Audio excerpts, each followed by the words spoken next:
This is the introduction to our crime scene project.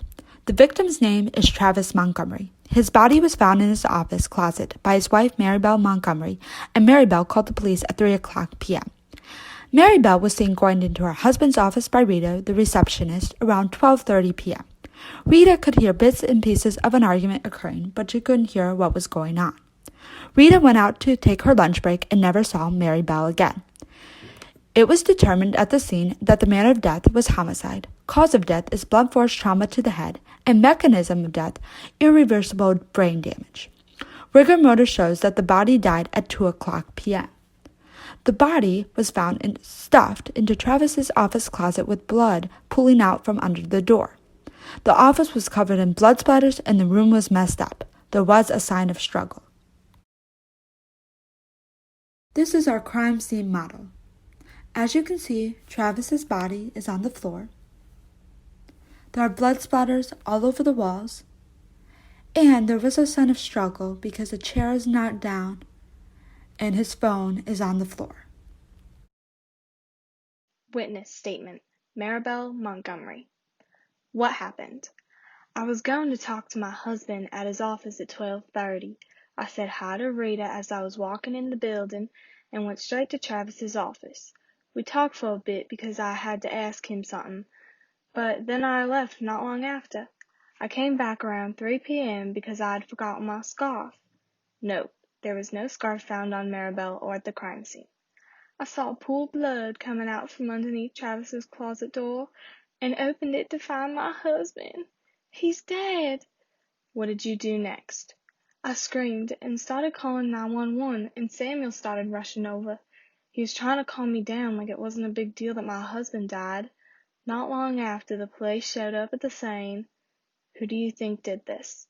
Samuel was embezzling money, and I knew Travis was angry about it and was going to confront Samuel later that day. Witness statement for Samuel Deacon. What happened? I went to work at 8 a.m. and was in meetings until 1 p.m., after which I went to my office to work. I was there until I heard Maribel screaming and went to see what was happening. I saw Travis in the closet, limp, and Maribel started to call the police. You were supposed to meet Travis later, weren't you? Yes, I did have an important meeting with Travis scheduled at 4 p.m., but I wasn't sure what it was about. Embezzling money, I believe. I was embezzling money at work, but I didn't think anyone knew about it. I've been struggling financially recently, but I wasn't trying to bring the company down. So who did it? I know it's not me, but I'd be more suspicious of Maribel because Travis was cheating on her, and I heard them yelling in his office before the murder. Rita's witness statement. What happened? It was a normal day. Everyone came to work and nothing was unusual. Maribel came in around 12:30 to talk to her husband about something which happened often. I took my break around 2 o'clock p.m., so I assumed that she had left. I never saw her come back, so I don't know how she got into the building. Then I heard a scream which sounded like it came from Maribel in Travis's office. I rushed upstairs as I heard Maribel talking to someone on the phone, which I assumed was the 911 operator. Found at the crime scene were unknown fingerprints. Maribel's and Samuel's fingerprints were taken. Tried to match the unknown fingerprints to the suspect.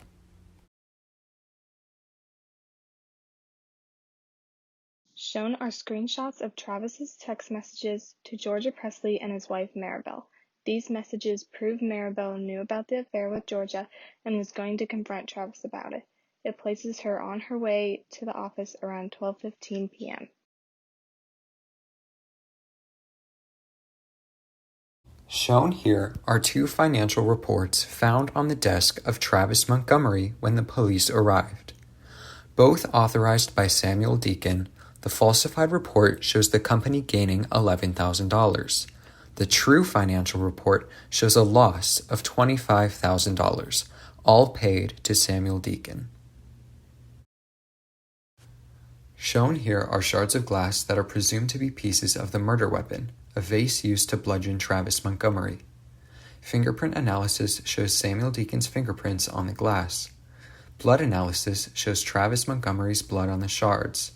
Further analysis shows traces of Maribel Montgomery's blood on the glass.